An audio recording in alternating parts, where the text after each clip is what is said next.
Hello, everybody. Welcome to another Valheim Enigma Mode live stream. Today I'm going to be playing like a normal person, in theory. I'm pretty sure this time I'll actually play normally, to be honest, because I've been developing a lot this week, and I thought things would take like a month, but it looks like most of the major systems are done. So I can actually just relax, which is nice.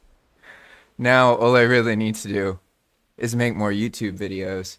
But development-wise, I got like way ahead over the past couple days. So there's always more work to do, but I feel like, how do I put it? For me, developing Enigma is kind of like playing Valheim. Oh, hey, I got the message.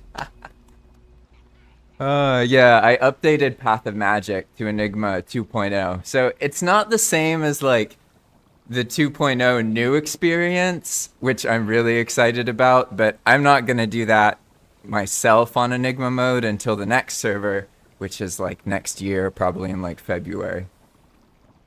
Gonna take time instead of being too impatient. So let's see what's going on here. I vaguely remember that I was in the kitchen, and then as I was leaving, I think I got attacked by a lox or a goblin, and something killed me and destroyed a bunch of the garden. Yeah, I remember. A lox came in here and effed everything up. I think I'm the only one on the server. I can actually sleep. That's crazy. 1 second. Let's take care of that. Sorry, I'm a little out of breath. I've been doing this thing where I try and I do more push-ups because it helps my tension in my shoulders from using the computer. Like doing like 20 push-ups will clear me for like 2 hours of computer use. But if I use the computer longer than that, it messes me up. I get like headaches and a lot of tension issues and these things. So I basically have to get exercise and stretch. But sometimes, oftentimes I don't do that, right? So I've been trying to be in better habits in general. And so right now I'm a little out of breath because I just did that. I'm trying to like, anytime I think about it, I just do it. Instead of like being like, oh, I can't do it right now. Whatever, I just do it. That way I don't have to worry as much about trying to do it, if that makes sense. I just end up doing it, right? Let me stop getting distracted, though. But I just need a minute to catch my breath, basically. Apparently, yeah, 20 push-ups is enough to put me out of breath.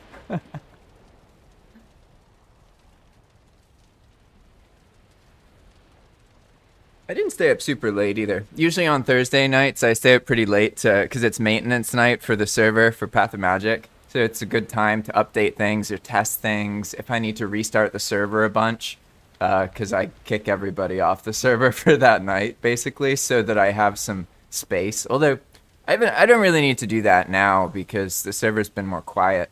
Because the initial wave of like the new Enigma stuff has died down. So now it's in like the more quiet period, and the maintenance period isn't as important. But when your server's really active, you basically have to have a maintenance period because otherwise you can't like update a script because doing so kicks everyone off the server, and if there's always people playing on the server, then you're messing things up for people, right? So that's just all logistical stuff though. It doesn't really matter right now. Some of the other things I have to balance are that I have different jobs, right, essentially.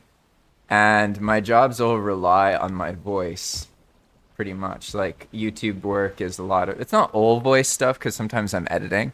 But it's the same with my other job. I narrate a lot. I make these, like, courses and use AI. And I do, like, all the bits. So it's not like I just narrate.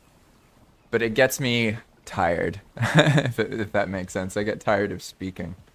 Sometimes I definitely just need to like not speak, but it's so habitual because in my work I'm always speaking, right? All right, I just realized I didn't have the chat up, so let me load that up here.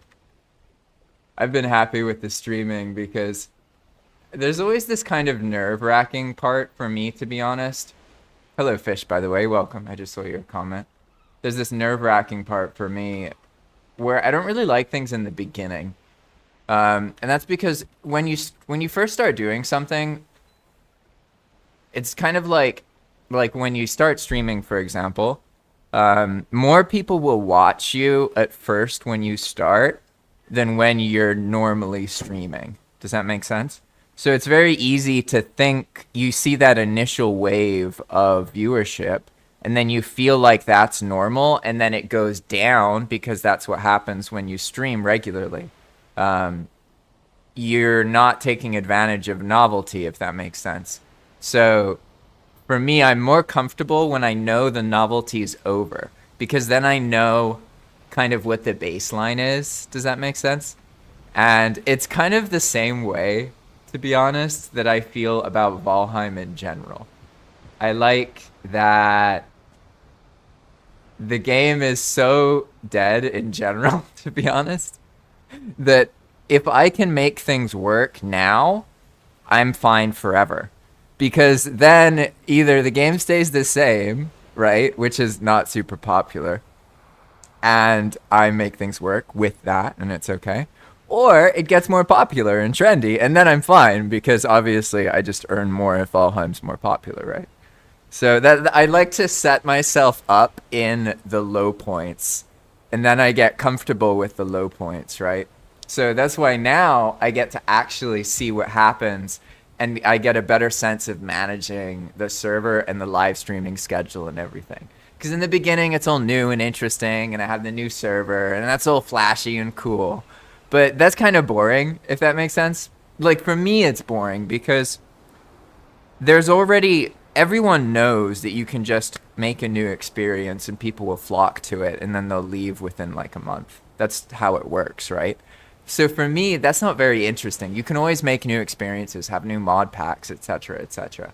What I'm really curious about and what I want to learn more about is what it takes to deal with what happens afterwards, right? Where things are slower. What it takes to have a situation where people actually want to come back to the server, right?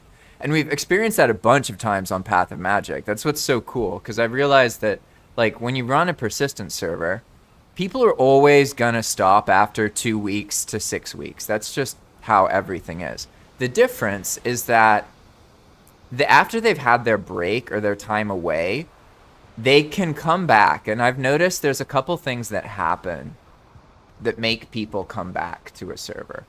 And so I have learned a few things already about what goes on. So I can share more about that. Let me just start doing a task so I'm actually doing something in Valheim instead of just ranting and standing still. But basically what I've learned is that it's super, super social, if that makes sense. So like people won't just come back to a world for their own stuff. They might like the idea of that. They might tell you that they're gonna come back and check out their building or whatever. But in reality, people come back because they see other people playing. That's what brings old players back to the server. They get triggered into coming back by seeing new players on the server. That is by far a stronger cause of bringing people back. So when you run a server over time and you're growing a community, so to speak, it creates this interesting dynamic where if you keep resetting, you're still growing the community, sort of, because it's like, it's not like you lose the people each time, right? The dedicated people in the community will just like restart on the playthrough because they don't want to play on a previous world, because again, as cool as building is, it really is the interactions with people that make what they crave. Does that make sense? That's the thing that really is like long-term satisfying and rewarding for the most part, from my perspective. So it's all about figuring out how to accommodate that, right? Like how to make it so players don't force players to keep playing, right? You let them stop and have their break. And then it's like the real work, the interesting stuff happens at that point. What happens then? I only know what I've just shared with you. I know with certainty the most powerful way to bring previous players back after this break is for them to witness new players, and not just one, like a wave of new players. That's essentially what just happened. So, Fish, you're part of this. I would say it's like the second strongest wave the server ever experienced. And it shows a lot that it is possible to do this persistent server thing. Because normally the strongest wave is always on server creation. That's when you're going to get full servers. That's when you're going to have the active world Valheim experience for that first week or two, especially. Sometimes it's 2 or 3 weeks if you're lucky. There's this build-up period where there's a lot of activity. But almost always it ends after that, and it never again, unless it's like for an event just for that day, for a stream or something, it will never again have that level of players, right? However, on Path of Magic, it did happen again. The recent wave, the one that you're part of, Fish, was the first true time that YouTube and scripting was able to recreate like it was as if the server opened for the first time. And that was really awesome, to be honest, because I wasn't expecting that to work. That this is like the 4th or 5th time that I've tried to bring attention back to a persistent world. There was even a whole failed era I can talk a little bit about because it's relevant. But I call it the Path to Durnween era. And basically, there was Path to Ashlands before Expand World Prefabs and all of the things that you're all used to. Before all of that, it was called Path of Ashlands, or Path to Ashlands, okay? After... Okay, I need to backtrack a little bit. It was called, originally, Path to Ashlands. There was no EWP. There was no fanciness. There was nothing special, okay? It was pretty much just the idea of making one path that goes all the way from the center of the world to the Ashlands. That was the starting concept. I didn't know about mods. I very ignorantly thought that me and the players together would make one path, basically. Which turned out to be very ignorant of me. Now it's funny, because now to be honest, people are much more respectful to me now than in the beginning. It was very clear that, like, this was just another server to fuck around on.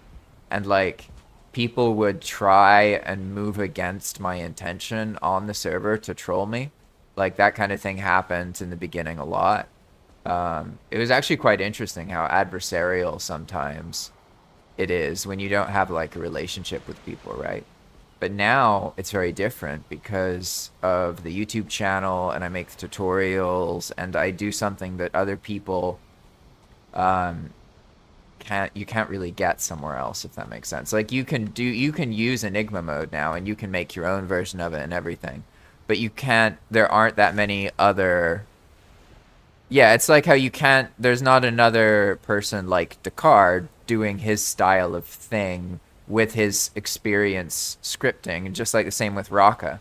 Like, if you play on any of the things we do, at the moment, you can't really find other things that are that comparable, if that makes sense, right? And that's because of how early on EWP still is. You know, it's very niche. We're talking about Valheim in general. Like, 9/10 of people who play Valheim don't even use any mods. let alone play like a heavily modded experience. As much as it's vanilla friendly, for most of the people and the archetypes in their minds, it's a modded experience, and there's a lot of weird feelings about mods, right? So Fish had a few comments here I can respond to. They're relevant to this. So he said, I've noticed too that the server is slowing down. Yeah, I'm a little sad that Arizosa and Darko have gone missing.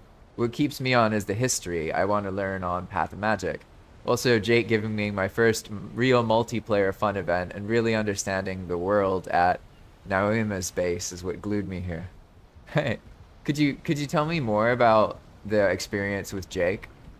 And also what it was about Nauima's base? Because I mean, she makes amazing bases. Like, I gotta say, her bases are very, like, they have a character, and it's like there's a lot of little detail in little places, and like, I would say she's a very good cozy builder. Teensy is also a good cozy builder. They have like a certain vibe where like they decorate a lot with little things, right? Star Dancer as well. They're all kind of like that. But Nauma's bases in particular are very yeah, they're very like unique, I would say. They don't look like things that you've seen in Valheim, even though they're all made with Valheim stuff. And I could imagine why one would strike you, to be honest. Even just the one in the meadows. I think she's made like 4 or 5 bases that are like that. I only know of like 2 or 3 of them. And there's a bunch of bases on this server I got to check out at some point, to be honest. When I actually like start the next server, I'll pair it with a history video of this server, and then people can download it and that kind of thing. So I'll make it so like, yeah, I don't manage Path of Magic anymore, but like it's available for anybody and they can just pick it up where we dropped it off. Does that make sense? So I'm not gonna like just let all of the cool things that have happened just not get used, to be honest, because there's so much that are like I can make content about in the world file, and I'll figure out how to do that better over time, because I have to focus more on YouTube in general, really, especially now. The developing's awesome, it's really fun, but to be honest, like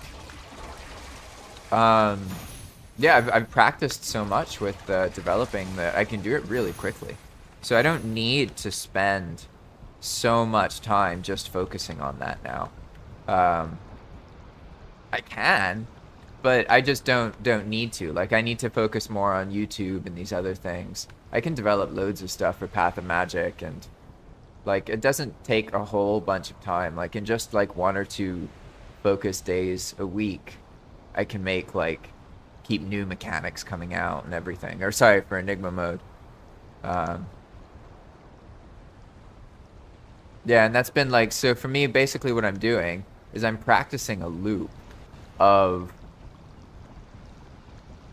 continuously like having content and developing something and playing the game all coming together in a way that I can continue to do it like indefinitely. Makes sense. And so what you see is like different outputs of that loop.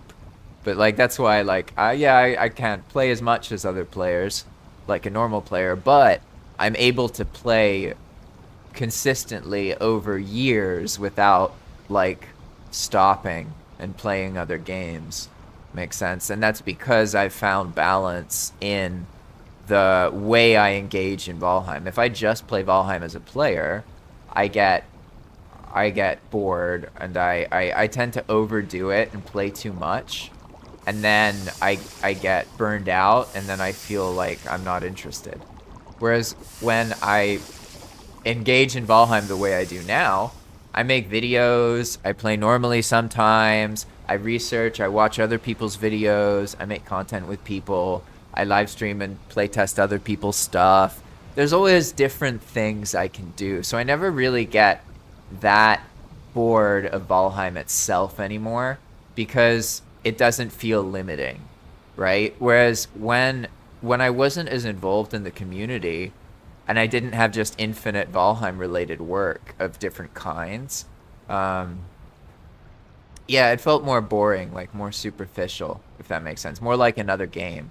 Whereas I see I'm having this experience that I got very lucky in and was able to like be in a situation where like yeah, I don't learn a bunch of money or anything, and I have financial issues, you know, I have to budget and not do everything I want to do, etc. But ultimately, like, I have a really lucky life because I get to do exactly what I really care about all day for the most part.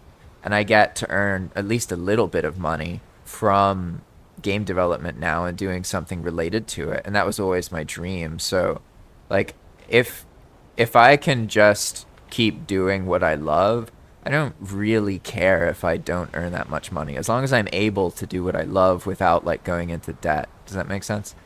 Um, I think other people, they want to get rich. They want more out of life. I want to keep doing the same thing I'm doing. Does that make sense? So I think probably it's just a matter of time, and that'll resolve itself, and I won't need to worry about it. But now let's see. I'll check out what Fish said here.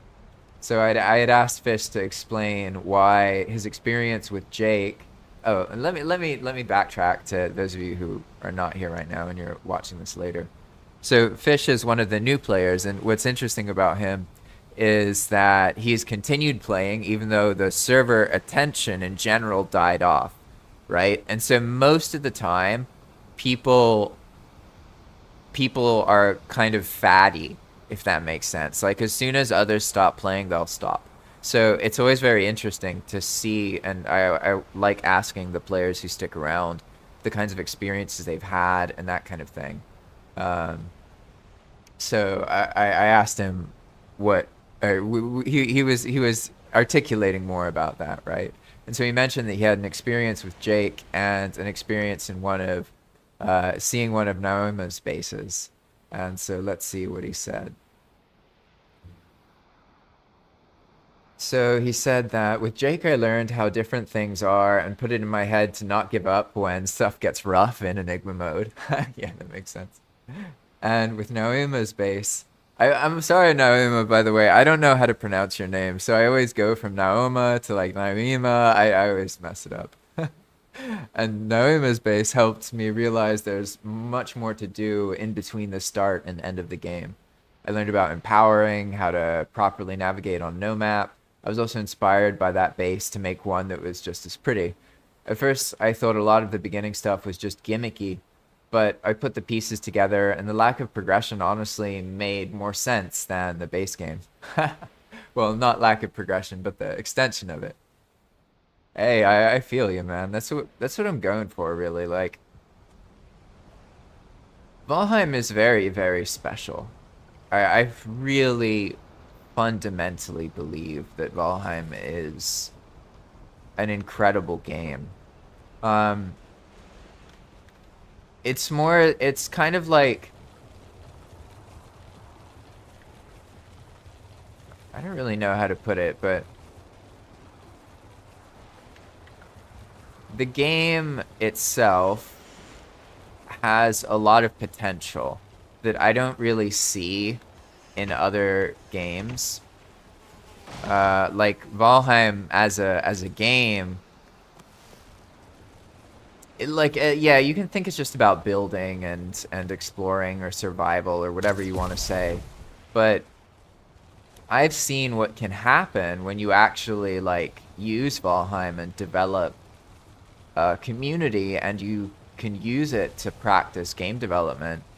And for me, at least, oh, I need to get arrested buff. For me, there's nothing like Valheim. Like, Valheim is so interesting that it ended in me the desire for novelty in games. So I used to be more like other people who play video games, where I would want a new experience. And I felt that newer games had something to offer that older games didn't. I had a lot of these kind of feelings. I was drawn towards advanced graphics and better fidelity etc., etc. But that started to fracture over time, as especially once I got back into classic World of Warcraft. When Era came out, I got really, really into it, and I absolutely loved it. And then I had the exact same experience as what happened to me as a kid, and that confused me a lot. And it changed a lot about how I feel about video games. Um, and I don't like playing Era now, really, but I can elaborate a little bit more on that because it's actually a really important lesson. At least it was for me. So essentially, before that, I was a lot like other people. I thought that in life, um, you're a kid, and when you're a kid, you can have a lot of fun with things because you don't have responsibilities. Blah blah blah blah.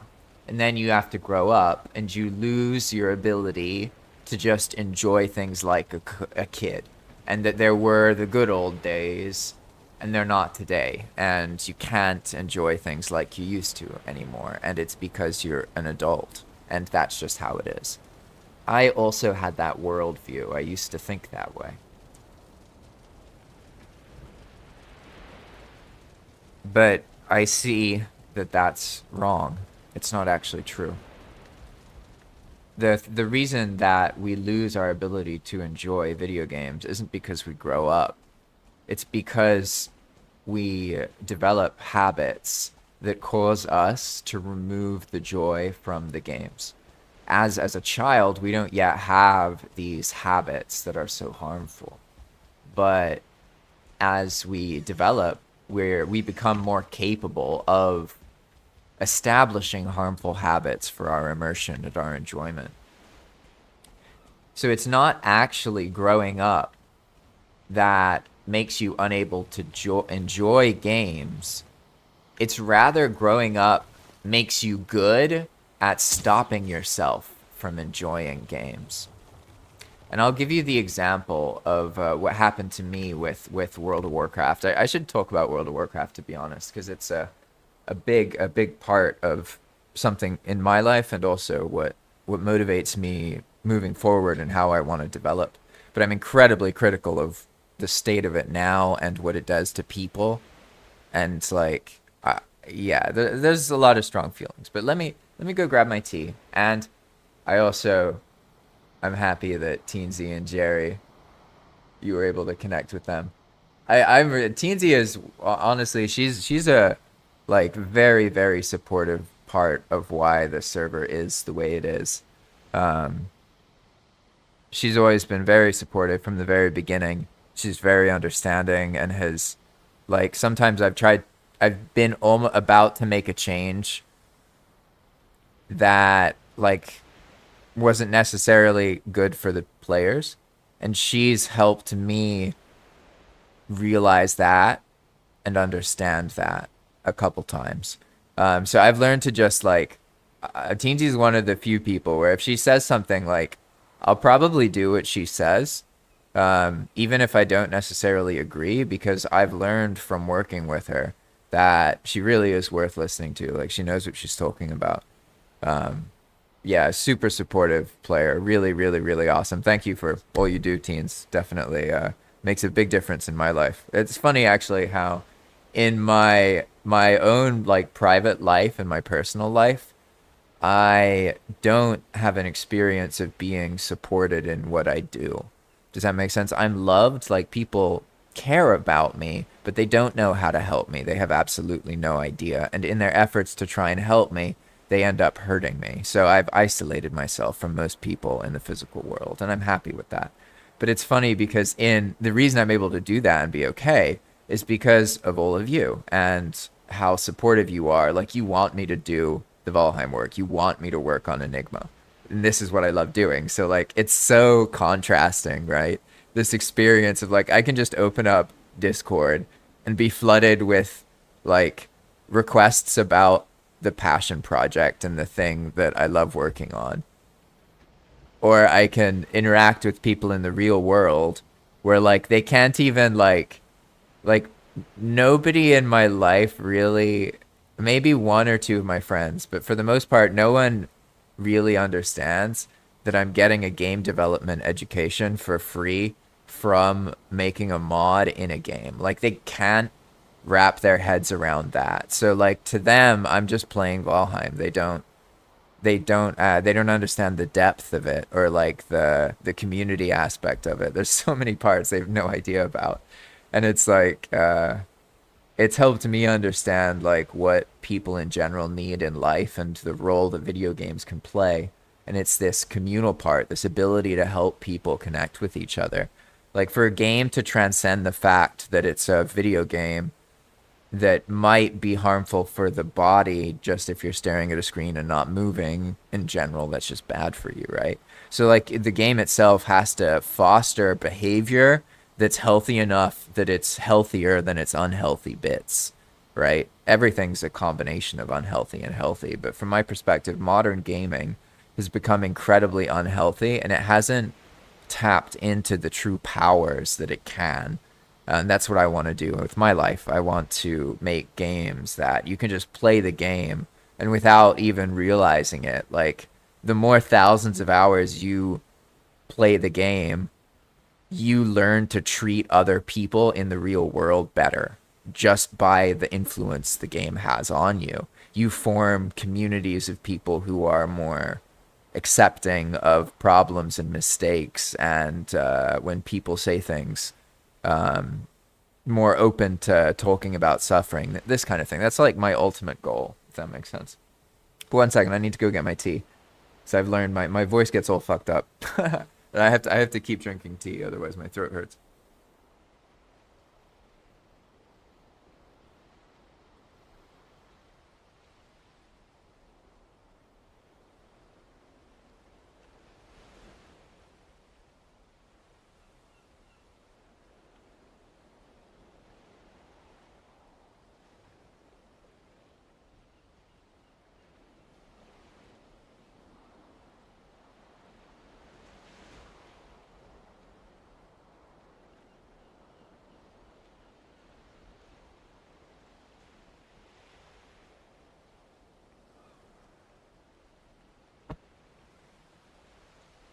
Mhm.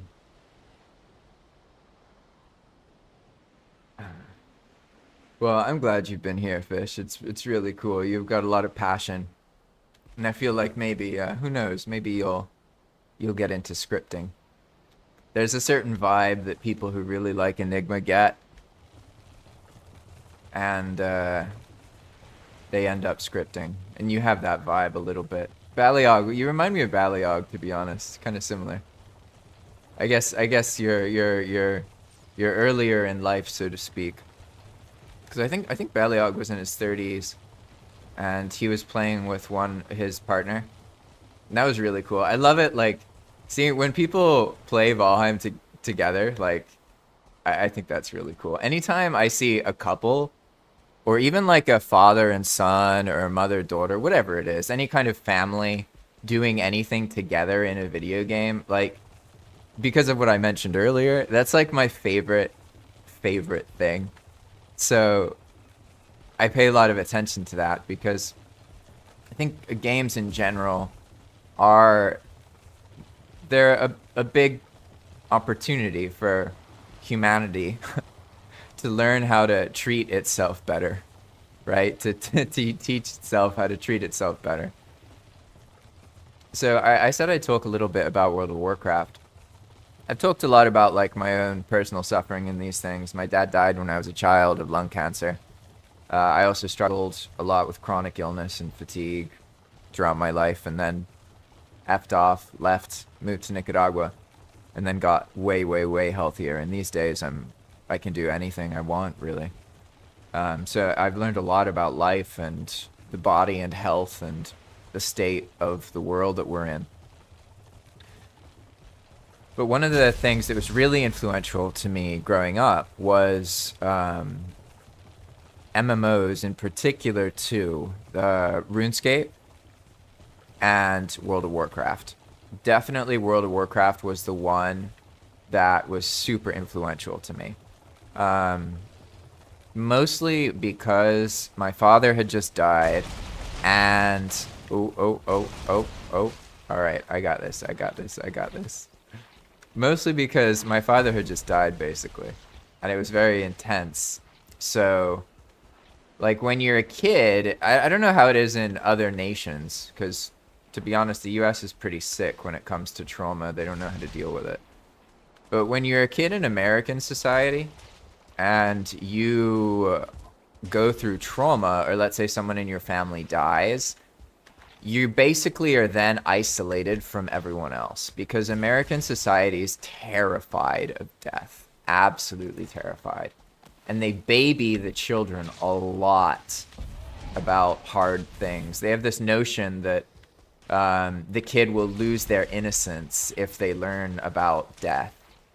This is a very, I'm not saying it's everywhere, it's not in other countries, I'm just saying it's very much prevalent in the United States. And I know this from being a kid who grew up there with somebody dead, right? Because my dad died. So the reason that this happens is because to the parents of the other children, I became a threat. It didn't matter who I was or how I was behaving. None of that really matters, because I'm the kid with the dead dad in the culture where death itself is taboo. You can't talk about it, and you have to hide it from children. So therefore, it allowed me to very easily live a life where I was left alone. It became like fundamentally part of my existence. And even later on in life, there were times where I like would have been helped, but I wasn't, because they figured it doesn't really matter because his dad's dead. So, like, I know that sounds fucked up, but it's just how it is. Like, society isn't ready for these things in the West. Maybe it's different in Europe, but I know American society, considering how much death we cause all over the world, maybe that's why, actually, to be honest. Because if we start acknowledging death, like really, if we start talking about it and being okay with it, that means we can now have the conversation of how many people we kill everywhere, you know? And I don't think the American psyche is ready for that. Like, it's just not compatible with it. And so the reason I'm getting at this is because, like, my experience as somebody who lost their father as a child is that you're very isolated. People don't want to be around you. They don't understand you. They become afraid of totally normal things that happen. Like let's say you have a dead parent or something. And then as a kid, like, you have a crush on someone else, right? And like, I've learned, like, in life, this is pretty normal. When you go through trauma, like in my case, for example, I had a behavior of trying to create the family I had lost as a child, essentially. Because while my mother was alive, because my father died, my mom was like, she had to work constantly. And that was also like an issue before in the family in general. They're workaholics. They work a lot. So after my father died, like, it put my mother in a position where she had to just, like, she was going to work constantly, right? So this produced a situation where I was pretty much not alone, but I was like left to my own devices. I had to figure things out for myself. Often, not always, obviously. Like, I definitely, my mother's very, very loving. She's a wonderful person. And she very much, like, I'm very lucky to have a mother who ultimately does what she believes is best for me. You know, a lot of people don't have that. So that's why I don't really talk too much about my mom, because I don't want to, she's alive. I don't want to say anything or offend her or anything. But, like, no matter what, even as one parent, there's so much going against a kid in the modern era in American society that if you can't spend time with your kid, there's going to be a lot of problems. The kid's going to have problems. It's just how it is. So now I understand these things. I know how it works, right? But back then, you know, I was younger. I didn't understand. So I had a tendency of trying to create family. So I don't have any kids or anything like that. I don't mean it literally. I mean, like, I looked for family everywhere. So I've fallen in love in life really easily. I've fallen in love a bunch of times. And I stay in love. Like, I don't fall out of love. Once I care about someone, I just keep caring about them. And like, I've learned that other people just aren't like that. Like, for some reason, other people's feelings are very fleeting. Um, I don't know how to explain that. I don't know what it is about my life that put me in a position where when I care about somebody, I don't stop caring about them. Does that make sense? Like, I'll always care about that person if I cared about them. Even if they hurt me, if they do something wrong, it doesn't change, if that makes sense. So a lot of my life was about taking care of other people for a long time. And I was always trying to find this feeling of family and trying to get it from other people. And after like 20 years of behaving that way, I eventually came to the conclusion that I'm actually, like, even though my dad's dead and, you know, I go through things, right, and whatever, I'm like well adjusted compared to most people, and most people really were neglected a lot. They are under immense pressures. They aren't able to do the things they care about. They don't even know what they care about. Like, what I've learned about my life is that my father was there for me so effectively that even though he's dead, like, it doesn't really matter that he's dead. Like, most people I know whose dads are alive have issues, more issues than I do with their fathers. So I see that, like, death itself isn't the worst thing in life. It's by far not the worst thing in life. There are a lot of horrible things in life that aren't death. But I guess in my life, I was shown death very young. So it's not a boogeyman to me. Does that make sense? And I think that's why other people are so afraid of death, because they haven't, like, it's that way our cultures have of hiding it. This is what I'm trying to relate it to with video games. Is the other side of that coin. Like, we are very afraid of death in a way that makes us suffer and sometimes leads us to die. Like, it's pretty ironic, to be honest. But what I was getting at is that for me, being a kid like that, video games became what was there for me. And like, I used to accept the judgments of others. I was a person who was very harsh on myself. I looked in my life and I saw, like, oh, I'm addicted, blah, blah, blah, blah, escapism, all this nonsense. I am much less critical of myself now, and I understand that, well, yeah, it's true, I've played a lot of games and at times in my life smoked a lot of weed, done these kind of things. Like, there's reasons that I have done all those things, and if I shame myself, I become the same suffering that we are surrounded by. It doesn't fix anything. And if you have addictions and problems, shaming yourself about them or letting anyone shame you about it doesn't solve anything. In fact, a lot of addictions exist because of that very shame itself.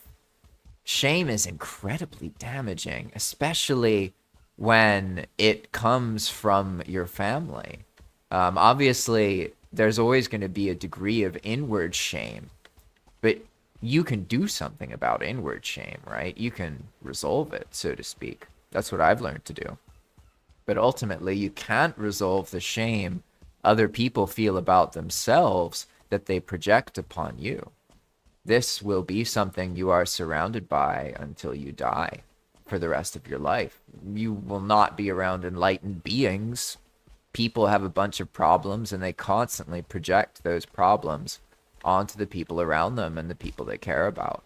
That's the world we live in, right? So for me, I view things like World of Warcraft at the time in my life as a very positive thing, because I didn't get into problematic crowds of people in school. I didn't get into alcohol. I didn't get into any of these other more toxic drugs. Even though I knew people who got lost and destroyed their lives down that path, I was quite close to multiple people who well, almost killed themselves with usually alcohol. One of my very close friends in particular was like totally destroyed his life with alcohol. I like even had a big intervention with him at some point where I was just like, what the fuck are you doing, man? You're gonna die. Like he was driving drunk, all these kind of things, you know? And like my experience in life has been one that everyone around me has been suffering so much that I eventually learned that the only way to get help is to help yourself and be helpful to those around you, because no one's in a position to help you. They're all fucked. Like, no offense. But that's been my life, right? So games like World of Warcraft for me as a child, I see them as a very incredible influence because I didn't develop all of these incredibly toxic, damaging habits that ended up really hurting a lot of people I know. So, like, that's why for me, there's always a correlation between games and the potential to heal people. For me, they're connected because I experienced what it felt like to feel alone and then feel part of a community. As a kid, that's why I liked World of Warcraft so much, because I was in a guild and I just would log into the game and talk in guild chat. That's all I did, basically. That's how I played the game. And I loved it, and they all hated me. They thought I was really annoying. But it was like, that's when I got the most therapeutic healing experience out of the game, when I really, really enjoyed it to its full potential. Over time, that changed. I got better at the game. I was more interested in performance and competing, and all the joy vanished completely. All of that true healing power, that feeling, all gone. And that's, I know I ranted a lot there about personal life, but hey, this is a live stream. That's what I do.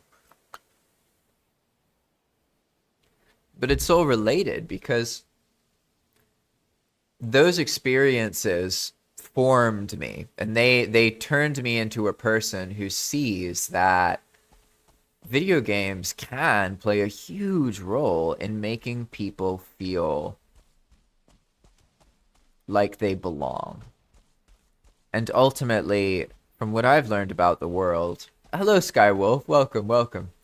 What I've learned about the world is that most people feel like they don't belong, and they're suffering because they haven't been treated well by the people around them.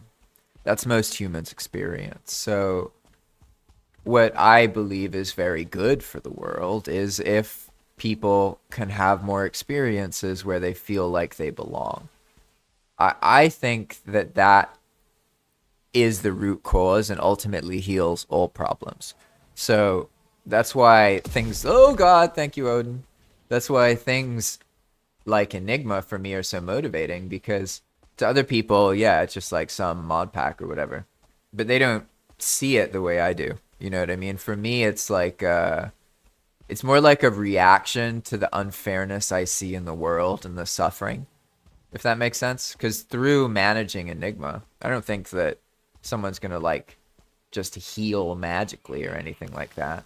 But I do believe that I can learn so much from how Valheim influences community formation and how it gets people to work together and coordinate, that in the future I'll be able to do gaming projects that are from the very beginning, from the ground up, like financed to trick people into forming communities. Does that make sense? Like Valheim does it to be honest, kind of by accident.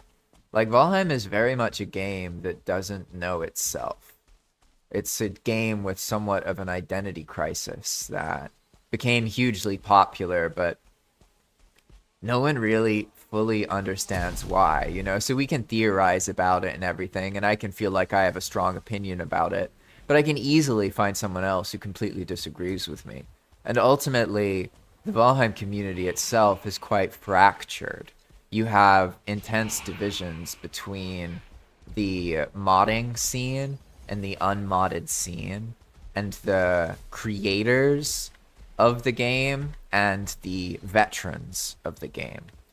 All of these communities have divisions, which is not good. I know that it is. I'm not saying it's a toxic community. I'm not saying that it's a competitive community. I'm just saying that it is a community that in many ways lacks unity. You know, like the developers of the game don't really know what most of the modders are doing. They're shocked by things in mods that are basic, rudimentary stuff that modders have been doing for years at this point. They don't grasp the whole scene, and that's what I've learned, is that nobody does. If you can talk to a Valheim modder, and they'll have a strong sense of how important mods are to Valheim. But then when you actually look at the statistical data about Valheim and modding, it's like 9/10 of the players don't use any mods at all and never will in their 60-hour average playtime. So, like, I don't know how to square that for you, right? Like, most players don't use mods. But the reason it's so confusing is because most veterans of Valheim, and a veteran in my head is, like, if you played Valheim for 1,000 hours, hell, even like 400, 200 hours, you're pretty much a Valheim veteran in my head. The average playtime is 60 hours. So if you're at like 120 or even 200 hours, you're already double or triple the average. So that would classify you as this kind of player in my head. If you look at these people, the people who've played for hundreds or thousands of hours, all of them use mods. Like maybe 99% of them. So you have these very separated play groups in the Valheim community. And I think that ultimately this is part of the problem that causes Valheim in general to be quite stagnant. It's not a game that grows a lot. Each update comes out, people join, they come back, they leave, and overall Valheim's gaining a player and losing like 0.95 players. So, like, it is growing. It is a growing game. Like, I'm telling you, if you look at the data over 3 or 4 years, the game grows consistently. It's just very, very, very slowly. And that shows that it doesn't retain its players, right? So, like, I like looking into these things and trying to better understand why that is, right? And ultimately, I'm just theorizing, but I'm in a unique position because of the YouTube content. It helps me get a better sense of what's going on in the grand scheme of things. And that's like kind of what I'm trying to do now, is understand that I am just one little niche part of this situation. And there's many other people who all feel like they know what Valheim is. But from my perspective, nobody really does. Nobody does. Like, the developers don't, the mod creators don't, I don't, none of us do. We know our bits, we know our niches, but nobody really has unified everything. Does that make sense? Like, the developers aren't researching the latest mods and paying attention to the modded scene. In fact, they're scared of that. They speak with hesitation because they don't want to be influenced and like steal an idea by mistake. Like, it's fear. They're scared. They're very much unrealized developers, if that makes sense. And that's why, like, I don't mean to shit on Iron Gate. I love Valheim. I think it's incredible. But it is an unrealized gem. It's a game that hasn't realized what it is, and therefore it's stagnant. It's not growing because it doesn't understand what to grow. So it's scared of growing anything, because if it grows anything and it's wrong, then it's going to ruin everything. You know what I mean? Like, that's the mentality, right? So I'm in general learning a lot.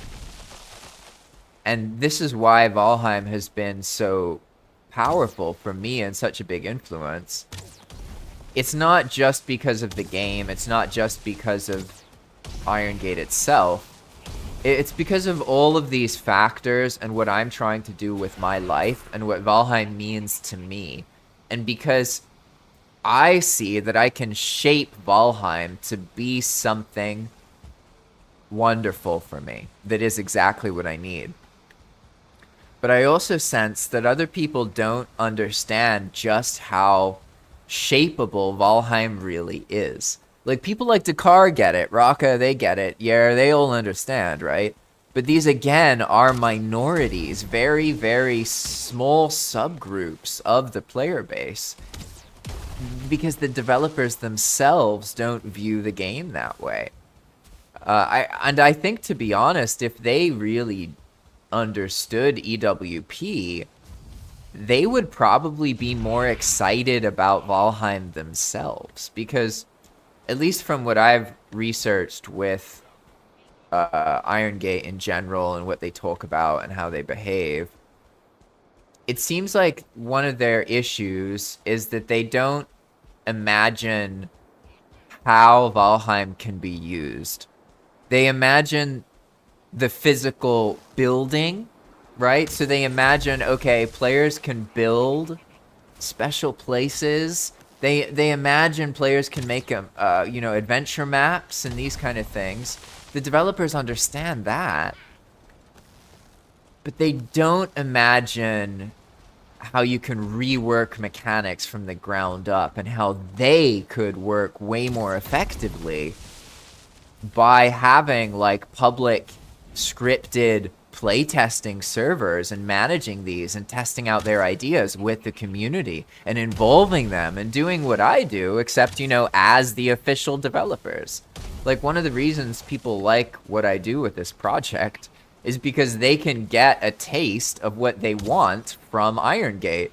But they would prefer Iron Gate did it, right? Like, they're getting it from me because they can't get it from Iron Gate. So I'm the next best thing, so to speak.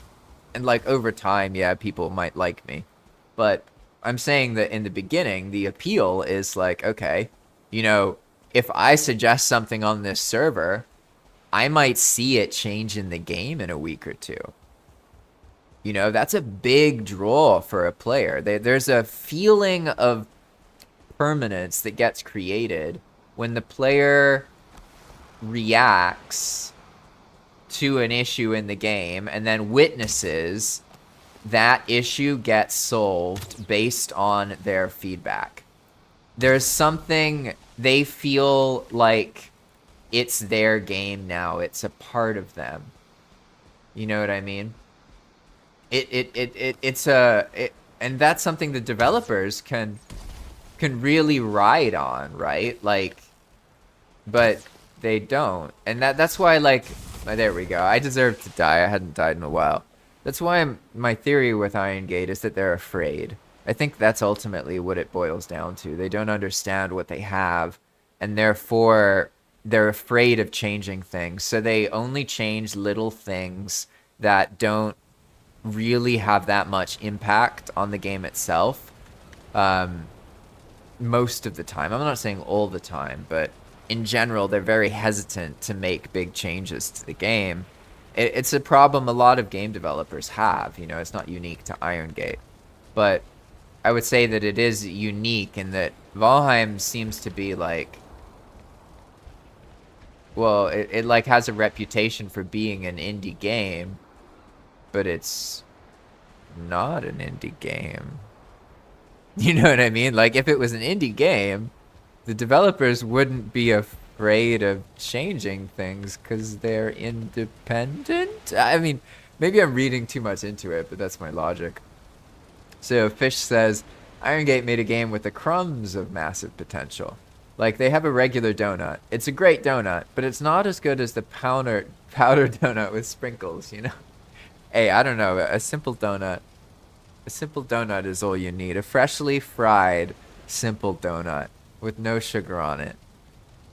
You know what I mean? To each their own. I get your argument though. I think a better metaphor would be like saying that they made the crumb of a donut compared to a normal donut. Like, having a crumb of a really tasty donut, it still technically tastes just as good, right? Like, it's technically the same thing, but there's so little of it that you can't really get full of it. You can't enjoy it. So, like, you don't feel like you're having a donut. I understood that's what you meant. And that's a good way to explain it, definitely. And there's only theorizing that can be done about that, right? But for me, it's more about learning lessons, right? It shows me that, in general, game development is less about coding and less about game and less about visuals and less about mechanics. That's what it seems like it's about. But the actual deeper part of it is all about psychology. It's all about understanding why people feel the way they feel and why they behave the way they behave. These parts are really important, and if you don't understand those greater picture pieces, then it's a struggle to get players to do anything predictable in video games. So I don't, yeah, like, anytime I criticize Iron Gate, it's just easy for me to criticize because I'm speaking and I narrate and blah, blah, blah, and I'm playing Valheim, and I've learned a lot about Valheim, but, like, that doesn't mean I'm right. Like, it just means I'm talking about it and that situation comes up. Realistically, like, I don't know. Maybe it's not as bad as I feel like it is. You know what I mean? Like, maybe 1.0 will come out, the game will be actually a finished game, and something will happen. I have this vibe that it's like a formality. It's like they want to get it done with, but I could just be bitter. Like, I could just be wrong, you know what I mean? It's not like I'm not wrong. I definitely can be wrong. I basically live my life where I talk confidently about everything I feel, but my feelings can mislead me. I don't really care if my feelings mislead me. From my perspective, that means it was meant to happen. I was meant to be misled. So, like, it doesn't really matter to me. But either way, I get what I want. I get to practice game development, and I see how, yeah, like, the parts of Valheim that I think are so special and that motivate me so much, they're not the intentional parts that Iron Gate developed. And that's one of the reasons I'm willing to be critical of Iron Gate. Because I definitely used to idolize Iron Gate a lot more. And I definitely like Iron Gate, but I like Valheim as a game more than I like Iron Gate's management development style. Does that make sense? Like, because there's certain studios that I really respect how they operate and how they communicate, but I might not like their game as much. And then with Iron Gate, it's kind of the opposite. Like, yeah, it seems problematic. Like, they're wielding something they don't know how to wield. It's like in Fallout, when you don't have the equipment, you don't have the right level for a weapon or something, you know what I mean? and you're trying to use it, but you can't quite use it as effectively as you want to. It reminds me of that. Hello, Tiger. Welcome, welcome. I've been looking for some resources, but basically I've just been talking this whole time about video games in my life and what things mean to me. I lost my cart. There was a cart here at some point. I lost it long, long ago. I don't know where. Oh man, that's funny. So Fish says that he feels like the best comparison is Terraria. I would tell me more, because I know people are very fond of Terraria. I've never really gotten into Terraria, mostly because I struggle to get into 2D games in general. Well, no, let me read. I struggle with side scrollers. I personally have never really enjoyed side scrollers. It's hard for me to get into them. Even top-down games, I struggle with. That's why I was very surprised how much I loved Fallout 2 and Fallout 1. They're just like not the kind of game I tried Planescape Torment. So I was expecting something kind of like that, where it's a little jarring and I have to kind of get used to it before I get comfortable. But like, it was the brutal death scenes in Fallout 1. The way that you just like, a lot of games these days, they try very hard to be fair. Make sure you always know you're about to die. Fallout 1 and Fallout 2, don't do that. They just give you...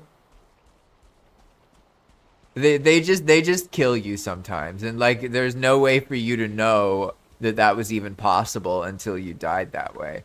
And like sometimes there was no way for you to know, even though you knew that it was possible. And like it just doesn't matter, because you learn that that's part of the gameplay loop in Falling, is just dying very gruesomely and suddenly and explosively and intensely. And like that's one of the things that makes it fun as a game. And that's why, like, I was like, oh, shit. So, of course, like, probably to you all, it makes sense that I liked it so much. But so, regarding Terraria, Fish says, I feel like the best comparison is Terraria. There's plenty of content, but it can only be accessed linearly. The lack of guidance throughout the games are the same. So, do you think that helps people, like, in the long run, there's more to do? What do you think people like about? Because for me, like, there's this issue that comes through with linear game development where you can make a world that technically takes a long time to get through, so it feels like it's a lot of content. But the linear system is very much like drug high and then a crash. Compared to flat progression systems, it encourages a certain kind of psychology in the player that really increases the chance that they're going to play all the time and then suddenly stop and vanish.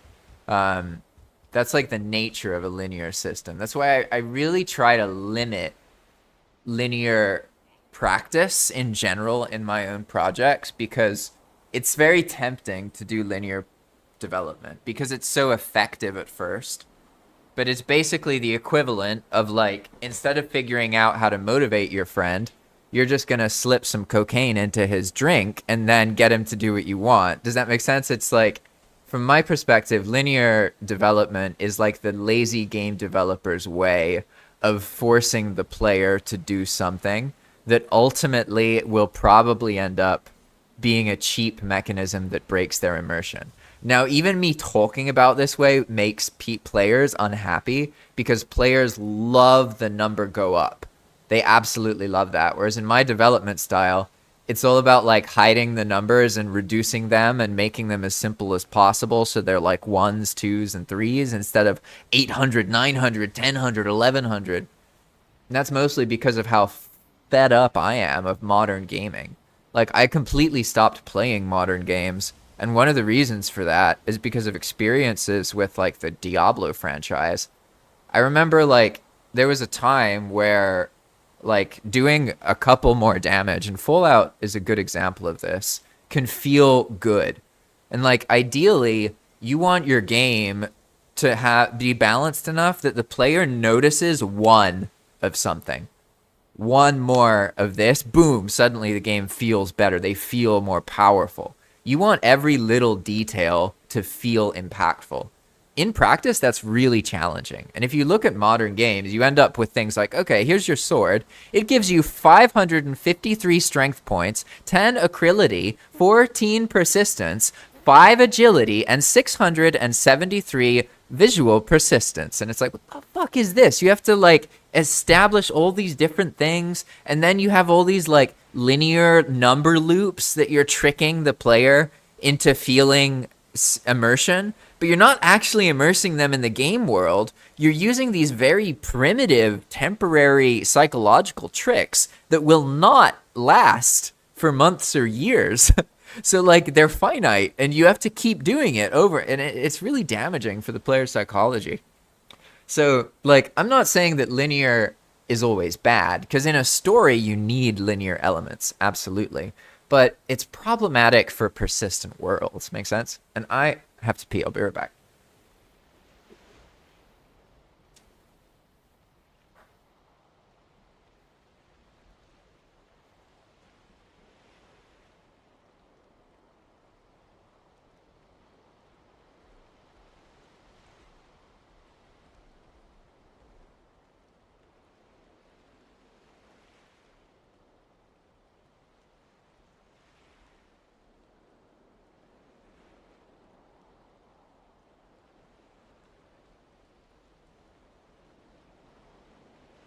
Nice. All right.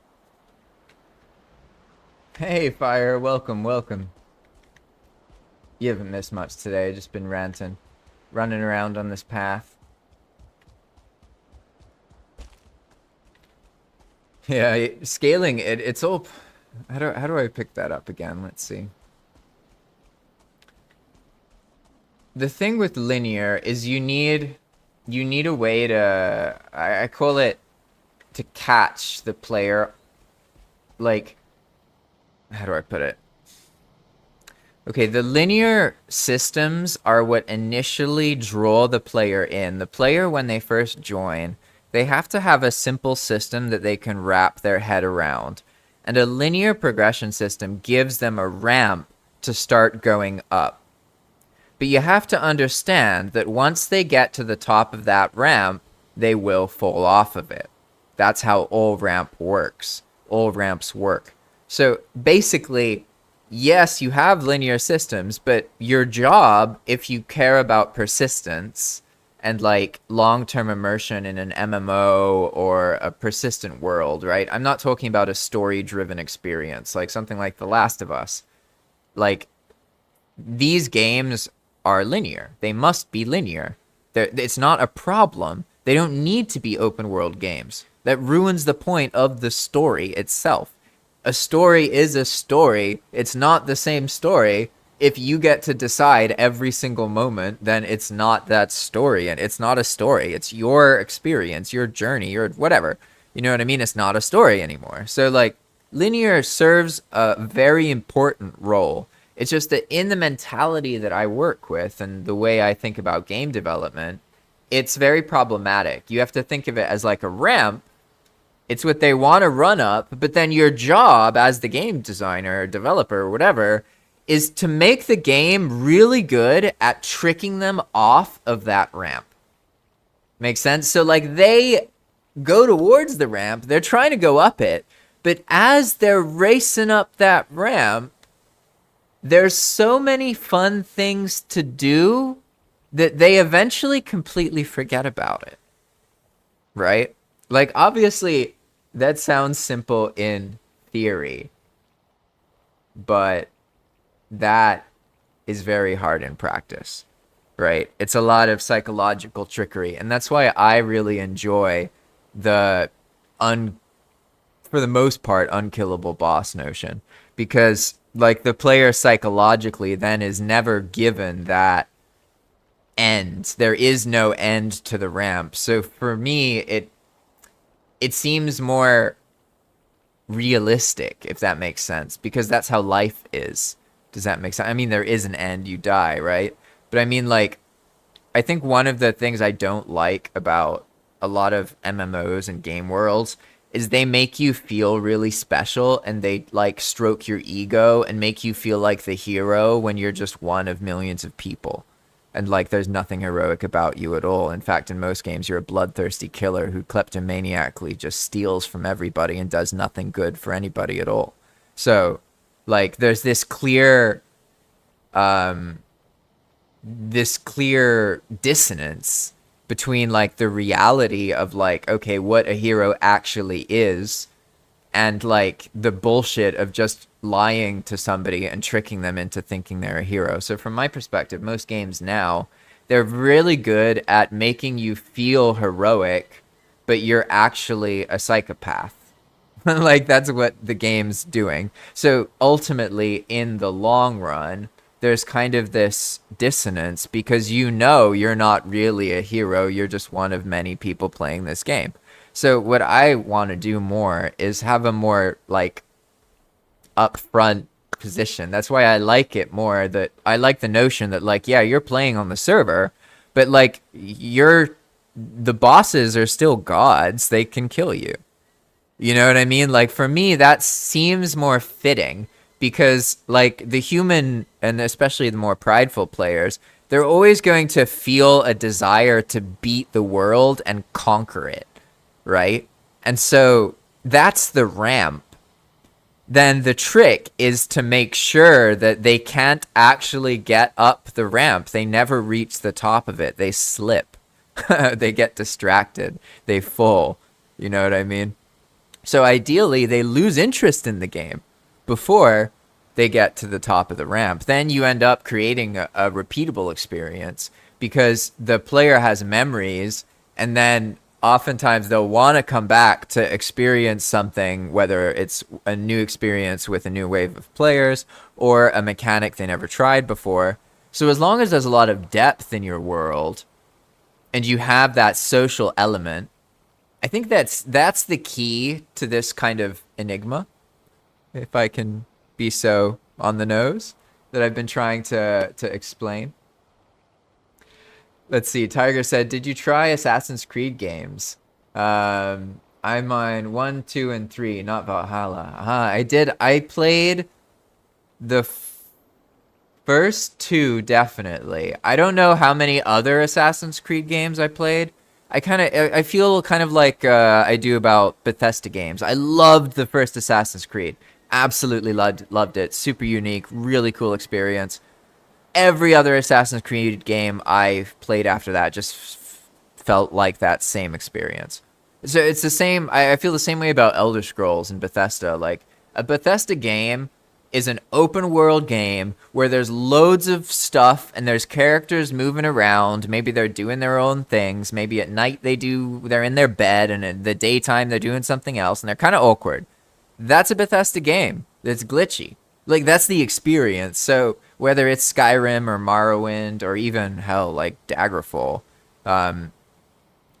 they're very similar to each other. They're all pretty much the same thing, just repackaged. So once you learn how the games work, they often lose their kind of magic, right? And so for me, Assassin's Creed is a wonderful game, but it's not a series that I feel like I can play a 13th Assassin's Creed game.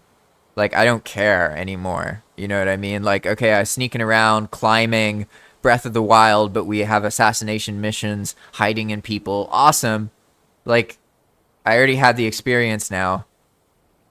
Like, you can't one-up it over and over and over again. You see what I mean? And that's kind of like it's sort of related to what I was talking about with the linear ramp issue. It's like, you have to be really careful when you use these linear systems, and when you're like relying on previous IP, you're sort of doing something similar because you're relying on the hype that your previous games generated, but that in itself doesn't generate that hype that you rely on. Make sense? So in the same way, you'll always get to the edge of that ramp and you'll fall off, and then your community will lose faith in you. So that's like the fate of most game developers, you know what I mean? Yeah, fire. So fire says, let's see. Yeah. You have to have a plateau in the game to exist on, like at the top of it, the end game or whatever that may be. That's interesting to think about too, because yeah, like okay, so I talked a lot about World of Warcraft earlier. One of the reasons for that is because of how impactful it was in my life. But ultimately, I've come to the conclusion. I see now. I never actually got to the point. I got too in depth into other things.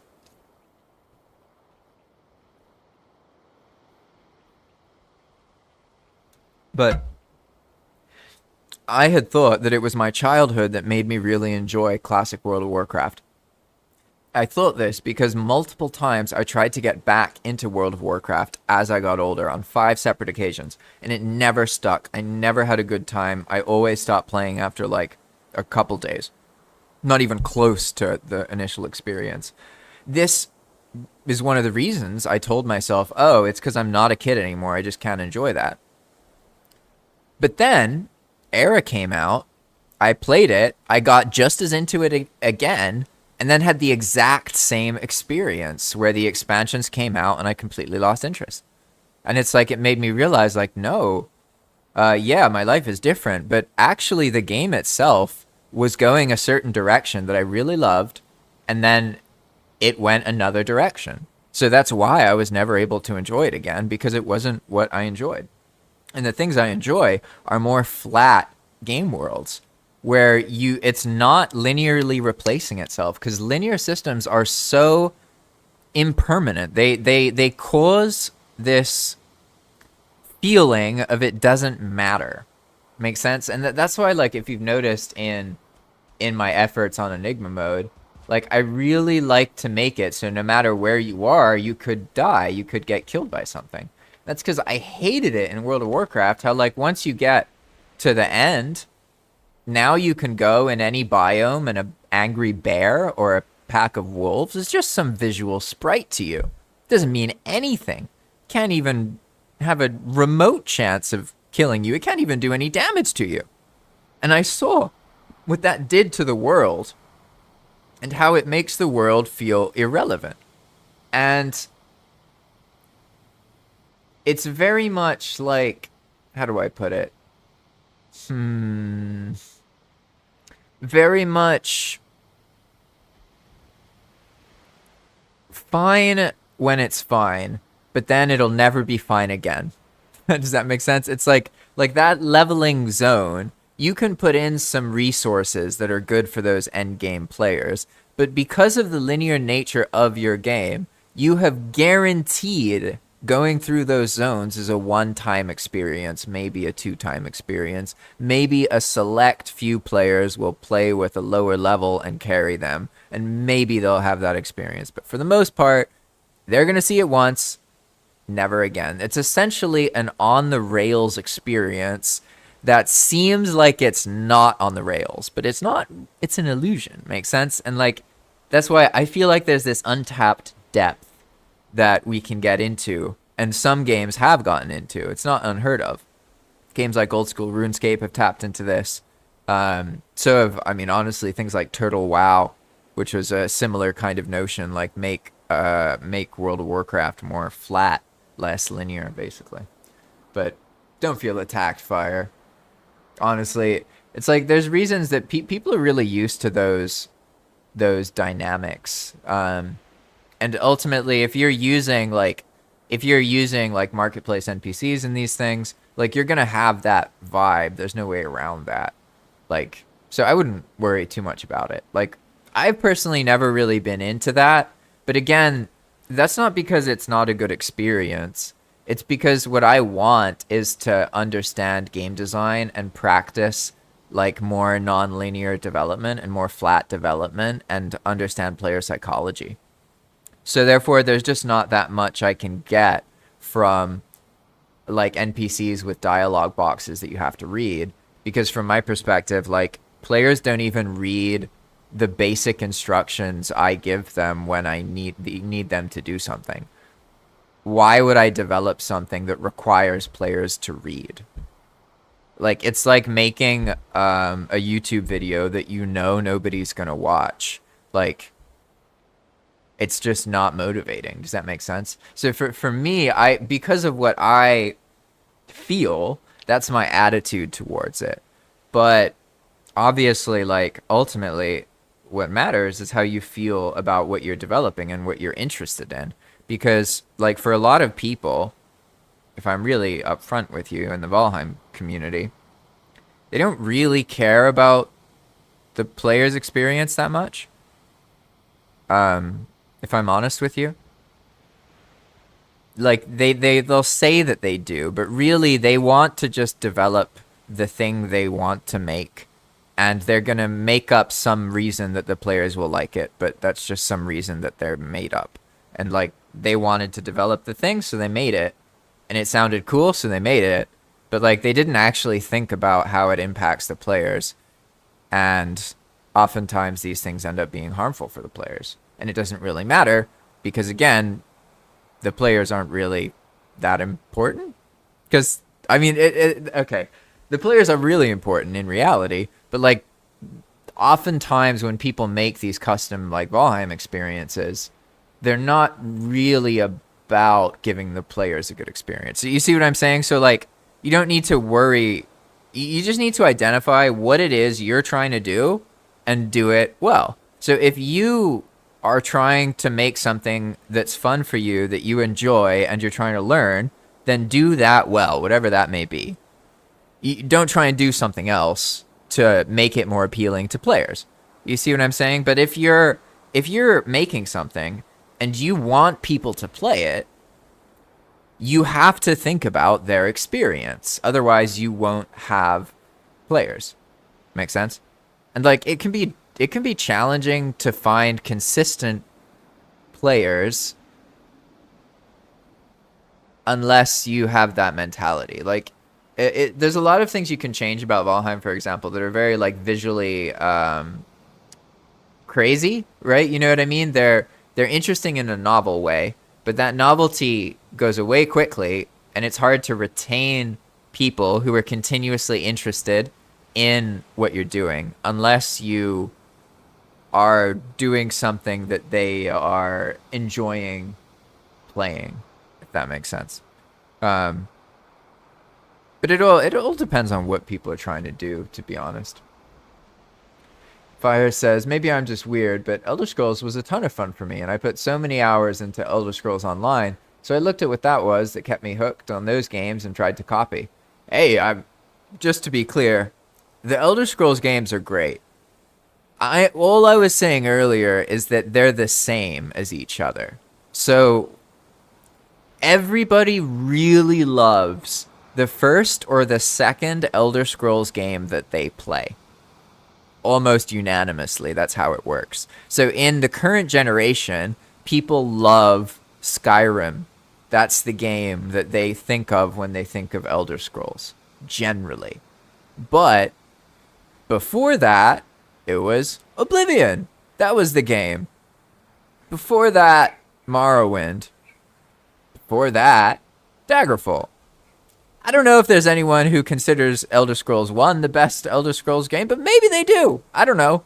I've met people who consider every other Elder Scrolls game the best one, and watched YouTube video essays that have convinced me there is a compelling argument to be made for each one in a bit of their own way, but ultimately they are a formula that is repeated, right? And ultimately, because what makes an Elder Scrolls game what it is a huge, huge, huge world that has characters moving around doing their own things separate of you. That's basically what makes it what it is. So as long as you do that part, then even if you mess up and there's glitches, that just makes it more Elder Scrolls. You know, it's not Elder Scrolls if it works properly. It's got to be a bit clunky and have some problems that people post into clips on YouTube and stuff. Otherwise, it's not right. If it doesn't feel weird, it's not right. You know, there's a certain vibe about it, right? So I don't think you're weird at all. I think that makes a lot of sense, to be honest. Elder Scrolls is definitely, it's a game worth learning from. But I think in the reality with a series of video games is like you're always gonna get to a point where you're done.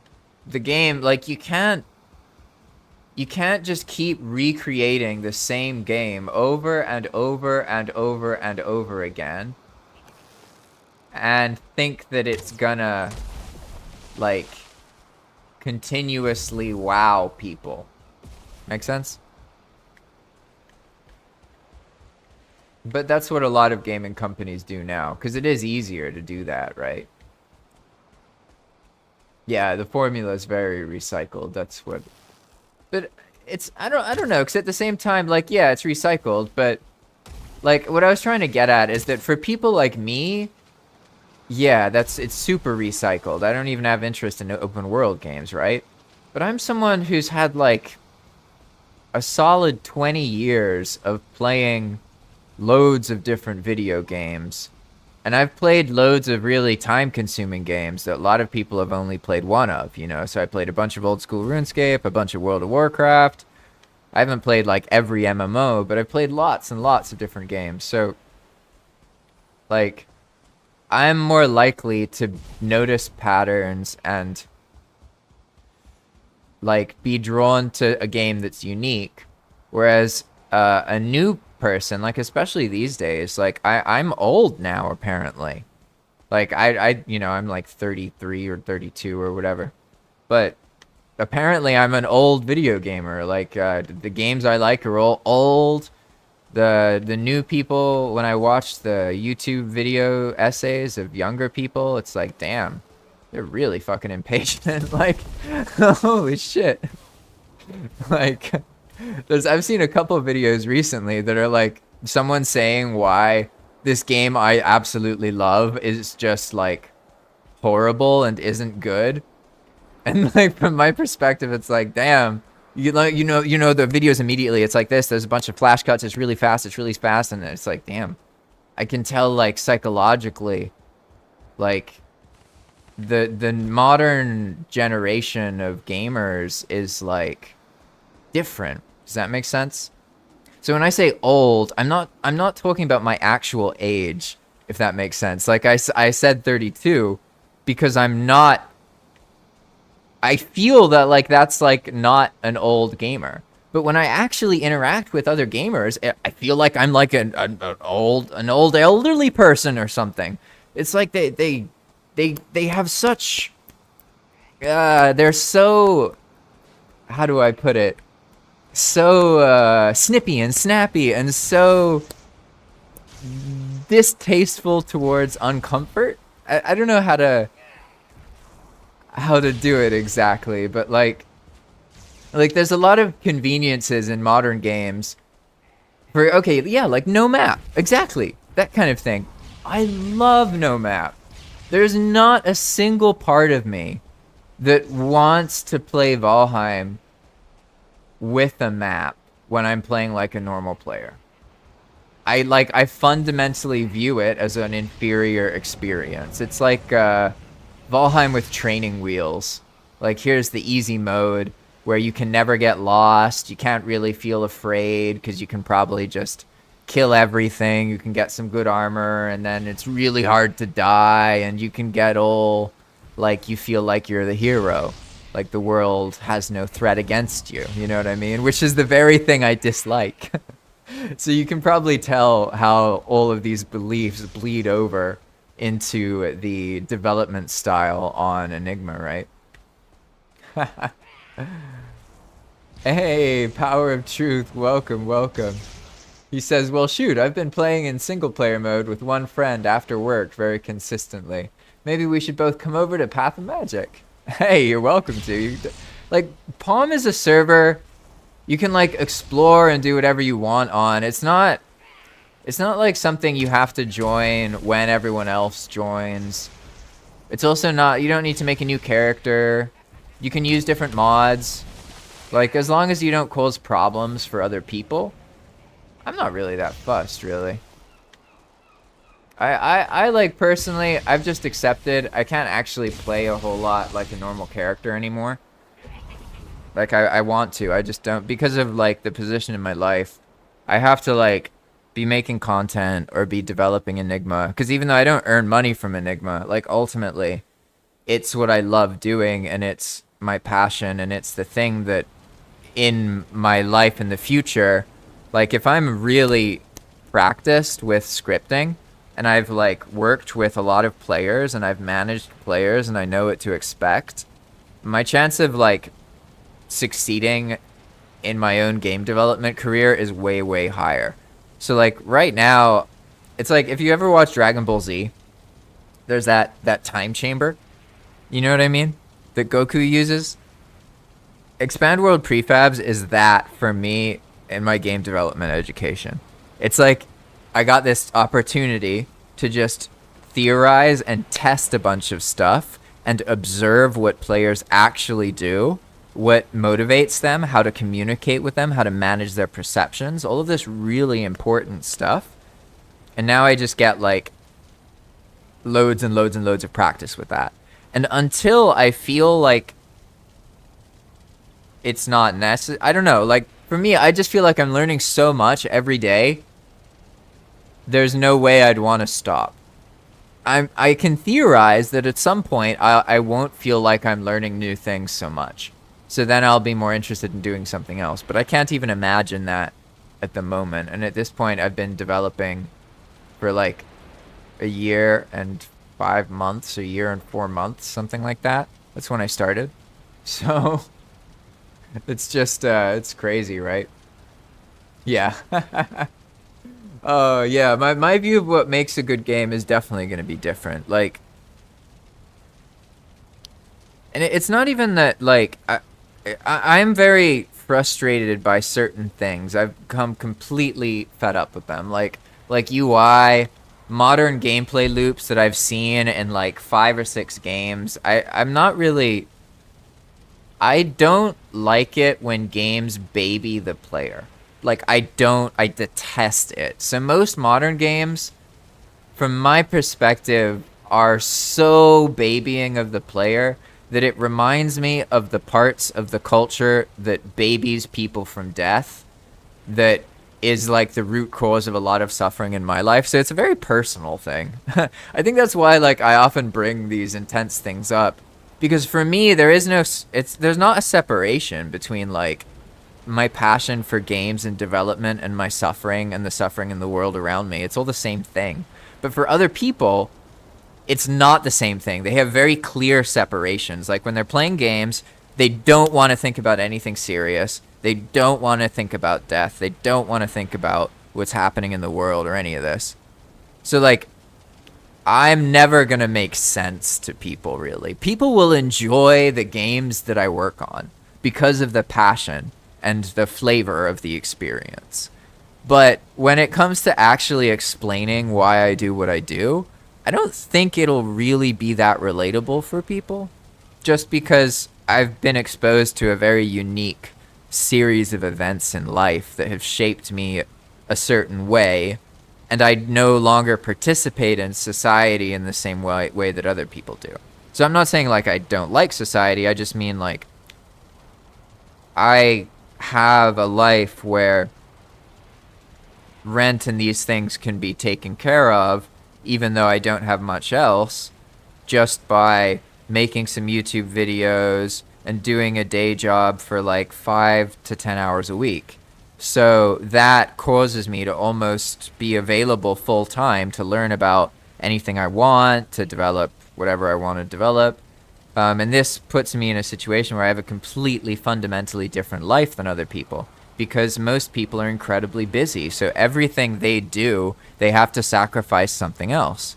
And they often sacrifice sleep. They're often more irritable. They're often more emotional. They don't feel as... there's a lack of sort of depth, I guess. I don't know how to put it, but I'd say that's... I'm not saying this is wrong, by the way.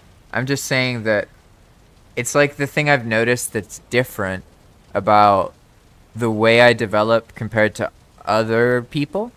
And like when I work on EWP stuff, it's very like intentional, if that makes sense. Like, this is a project that is educating me so that I can influence the world and do things in a certain way. It's very much a piece of a greater puzzle, right? Whereas most of the time, that's not happening. Most of the time, people are just like, oh, they want to make something, they make it. Or it's fun. But, like, there's not momentum aside from that. Does that make sense? So I think that's one of the things that people... I don't know if they like it or not, but it's sort of the thing that makes kind of Enigma feel more palatable, so to speak, is that it's a force. It feels like a force. It has momentum behind it, right? It feels sometimes like more than just something because it's changing so consistently. I mean, I don't know. I'm speaking as the creator about how people who play it might feel. So obviously I'm being highly hypothetical. Yeah, fire. Basically living the American dream. Just can't be done in America anymore. Yeah. Yeah, now I call it the Nicaraguan dream. And that's so weird about it too, is because like most people I know here want to leave. So like I'm here and I love it. Absolutely love it. And like they can tell I love it and it confuses them sometimes. And then but it's funny too because like it again that's beneficial for me cuz like it'd be one thing if they had convincing arguments and stuff. But like the people idolize other countries a lot here. So like when I speak to local Nicaraguans, they often don't, like, they have no notion of problems even being possible in other countries. So, like, when I first came down here, I noticed immediately that when I would speak to people, like, I had mentioned, because I was living in the US and, like, communicating with people who lived in Nicaragua, right? And, like, I would send them photos of the streets and stuff. And it was really funny because I lived in Wheeling. Right? And if you've ever seen Wheeling, Wheeling is like one of those parts of the US that is like wrecked. And there's a lot of problems from people leaving because all the jobs vanished. There's a lot of gambling and corruption and crime and drugs. So like you can just look in the streets and you see like burned buildings, abandoned buildings, needles, everything. Like it's rough, right? Not all of Wheeling is like that, don't get me wrong. There's some really nice places in Wheeling. But definitely, compared to living in Northern Virginia, in Fairfax, living in Wheeling was like living in a third world country, absolutely. So my point is just that, like, it was rough there, definitely. But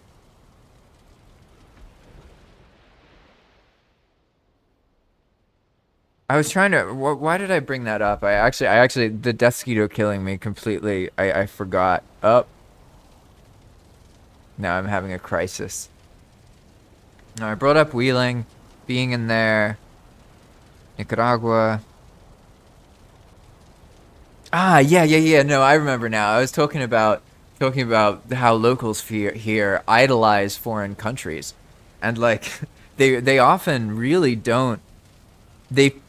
They often believe that the problems they see are unique to Nicaragua and do not occur in the developed world. So what I would do is I would send like, I'd be like, okay, here's just an average block in Wheeling. You know, one of these houses is about to burn down. One of them burned down last month, and the other 50% of them are unlivable conditions. Makes sense. Like they're abandoned houses with, it's like Last of Us. The Wheeling, a lot of Wheeling looks like you're in The Last of Us. Like there used to be loads of people, loads of buildings, loads of factories, and now a lot of that is gone decades ago. So there's just a lot of abandoned stuff and unused things, and there's not enough jobs for people, so it's really tough for a lot of them. And my point was just that, like, I would just send I would send photos of what just normal things looked like in the US, and they'd be like, what the fuck? Like, they literally wouldn't believe me. Like, and that's one of the reasons that I've been able to be so happy here. Because it's not like, oh, I came to Nicaragua and then, like, saw things here that made me understand why, dictators are horrible and all that. And it's like, pfft, fuck. Like, that did not happen. It was the opposite.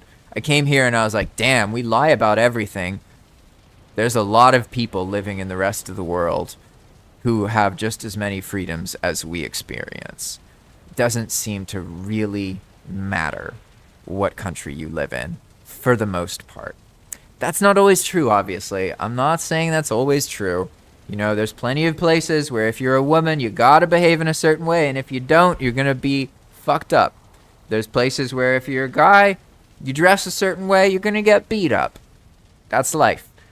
I don't think that that's good, but to force it to change just discredits the reality that made it so. And ultimately, reality will always kick in. So I think it's better to just be upfront with people in general about how things are, instead of lying to them and painting a picture of how things should be. Because then you end up creating generations of people who just live in idealism and fantasy and not in our reality. You know what I mean? And that this is why, like, I'll always be a bit at odds with people, because for me, yeah, gaming isn't escapism. It's a way of connecting. So, like, I want to dissolve the escapism and make tricks where people play and they're trying to escape, but in doing so, they accidentally reconnect with the very things they attempt to escape from. You see what I mean? So it's very tricky. And ultimately, I think it's good for everybody. But, like, they won't understand the methods. You know what I mean? And that's fine. I don't really need to feel understood. I just have fun. And it's been so awesome. Like, you guys have all given me such a great platform to be able to do what I really want to do and grow things and work on things. So I'm really happy about that. But I think with that, though, I'm going to end this live stream now that I'm done babbling. And I'm going to try and protect my voice a bit here. I've been narrating for the course videos as well, so I can feel my throat's getting messed up. And let's see, I put a new patch on Path of Magic, so now there's a whole world serpent, but I haven't done all the necessary things to communicate how that works or do any of that. So I guess for now I could just do this. If you go on Path of Magic and you type ride ? You'll get a message. There you go. That's your tease. All right, everybody. Have a good week. Bye-bye.